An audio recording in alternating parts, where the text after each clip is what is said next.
Welcome back, carcinomes and allies of mutants. Let's talk about coping mechanisms, specifically one coping mechanism, and that is humor. Now, cancer is understandably a touchy subject. It's a very serious disease. It's one of the most devastating ones that man has ever known. It kills people all the time, it ruins lives, and it can affect families seriously. However, if we let cancer become something that is too big to poke fun at, it becomes even more overwhelming, and I know that personally I do a lot better when I can make jokes about it. So, today I'm going to tell you two stories that involve a little bit of levity in very serious situations and how they've helped me kind of acclimate to the life I'm living, which is one of a long-term cancer patient. If you don't know me, my name is Mike Lynn. Actually, if you know me, my name is still Mike Lynn. But I am a stage 4 metastatic melanoma patient who makes these YouTube videos in order to help with my own mental health and also to create a broader conversation about what it's like to live with cancer. Now, there's no one-size-fits-all way to approach living with cancer, but for me, levity has been key. And the first story I'm going to tell you is about when I was first diagnosed with stage 3C metastatic melanoma 5 years ago, and in fact, it's going to be about my very first treatment of Opdivo that I received. So Opdivo is a form of immunotherapy that is very effective at treating melanoma, and for my case, it was applied intravenously, meaning they injected it into your veins. Now, prior to having cancer, I was very uncomfortable with needles because when I was a kid, there was a nurse that was giving me a shot and she hit a nerve in my arm, and it made me super wary of getting injections until I was diagnosed with cancer, and I kind of figured I'd have to suck it up. But going into my first treatment, I was still a little wary and I did not know what to expect.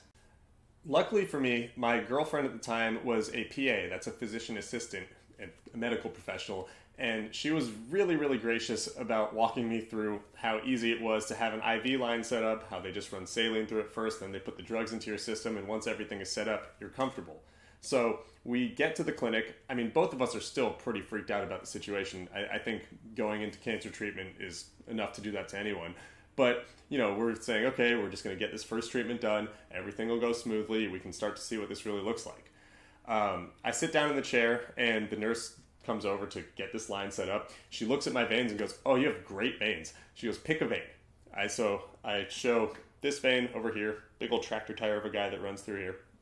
And she tries to get the saline line in, and she floats the vein, which means that she missed it. It kind of like the vein is a little bit too wobbly or something like that. I don't really know how to medically define floating a vein. I probably should.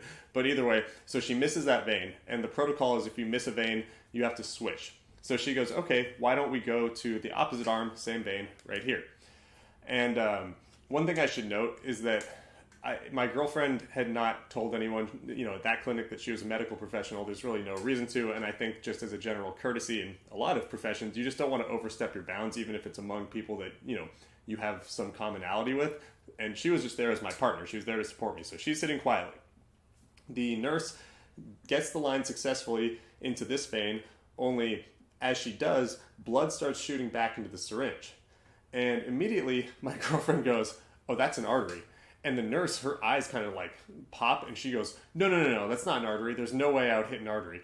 And so I'm sitting there like, okay, I don't care what this is. This is uncomfortable, and this does not look correct. And the nurse goes, "I have to leave." And she walks away.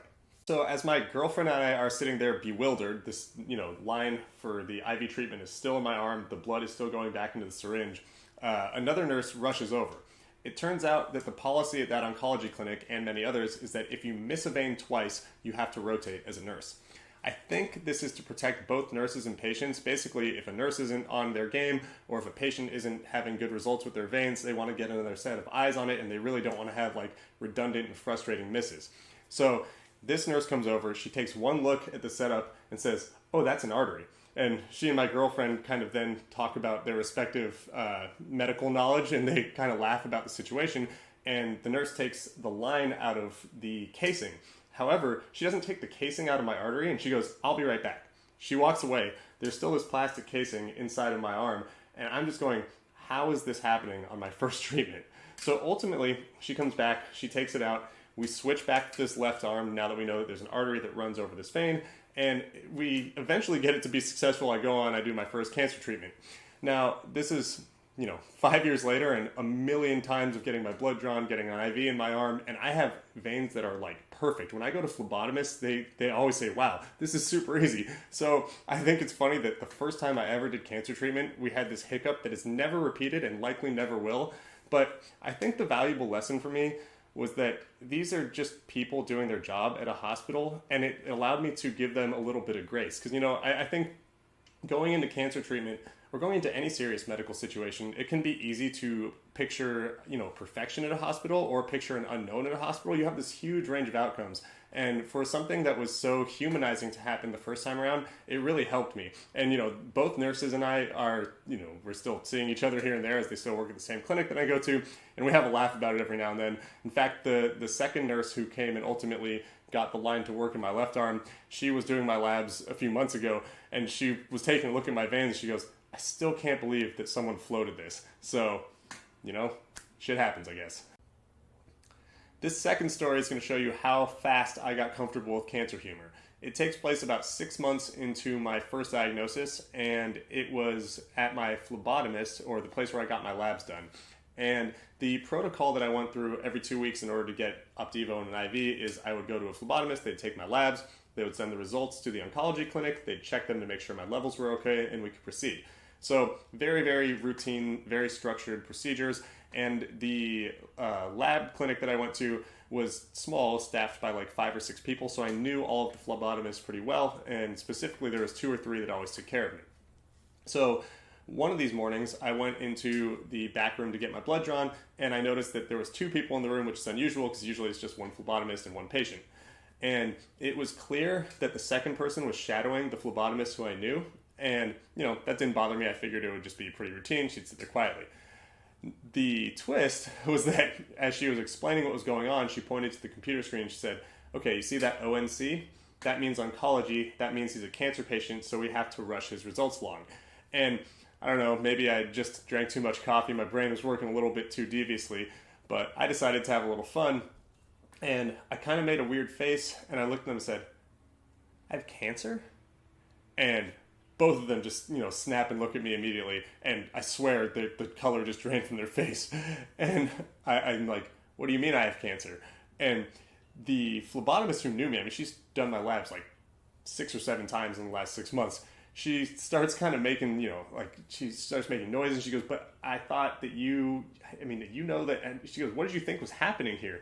And I told her, I said, I thought I was just donating blood every time. You're telling me I have cancer? And she started, I kind of cracked, I smiled a little bit, and she goes, wait, you're not serious, right? And I give it like 5 more seconds. I think in totality, this entire exchange lasted like 15 or 20 seconds, but man, it was fun watching them squirm. And so finally I go, yeah, I know I have cancer. And the other woman who looks like she's on the verge of tears, she just goes, it is my first day. And she kind of walks out, and holy shit, I felt so bad. I felt kind of bad, but that was me taking the situation in my own hands. And oh man, the phlebotomist, she looked at me and she goes, that's not cool, man. Personally, I think it was pretty cool. I was very happy with the rate in which I came up with that plan after she exposed both of them to that option. But, it was a good point. Speaking of the last story in which it was humanizing to see that nurses can make mistakes and that things can happen in the course of getting cancer treatment, I think that was also a good lesson for me in that, yeah, I have a morbid sense of humor, and around my friends and family, I'm letting it fly. Like, if you know me and you are aware of my situation, you don't get to dictate how I make cancer jokes. That's just what I'm going to do. But around strangers, and especially ones who are taking care of me, there is some level of respect, and maybe I just don't want to fuck with everyone who is helping me out. And again, it's, cancer is a really, really sensitive subject for some people, so I think I learned that, you got to read the room, and I thought I did a great job of reading the room, but, I don't know if that was the best first day on the job for that phlebotomist. Same story. She stuck around. We got to know each other. I apologized. We're still friends. So all is good there. So why was it important for me to tell you guys these 2 stories? It's not just to highlight my profound sense of humor or my, and I quote, perfect veins. It's really because I believe and want to reiterate that cancer is a human experience and there's no one-size-fits-all solution to it. For me, it means I want to make awkward and morbid and maybe inappropriate jokes at every turn. And that might not be the way you want to go about it, or your loved one, or someone that you know. Basically, I think you need to explore your own coping mechanisms, or the coping mechanisms of the people you care about, and communicate to make sure that you are supporting them. If someone you know loves to make jokes about cancer and you don't like that, it actually might be in your best interest to get used to those jokes. Inversely, if someone you know does not like humor about the subject and you do, you might have to back off. What I'm really trying to get across is that we need to keep having these conversations. Nothing is off limit in cancer, and things are going to happen, and you need to be ready to address them one way or another. Every time I get to the end segment of these, I get to think about how crazy it is that I started this channel the day I got my stage 4 diagnosis as a way to get a message out to my friends and family about what I was going through. And several months later, I am helping to make people in the cancer community feel a little more comfortable with going through life in this way. So it means a lot to me, and I appreciate it if you do it. And either way, I really just like that you are watching all the way through. So thank you again for that, and I'll see you next time. Bye.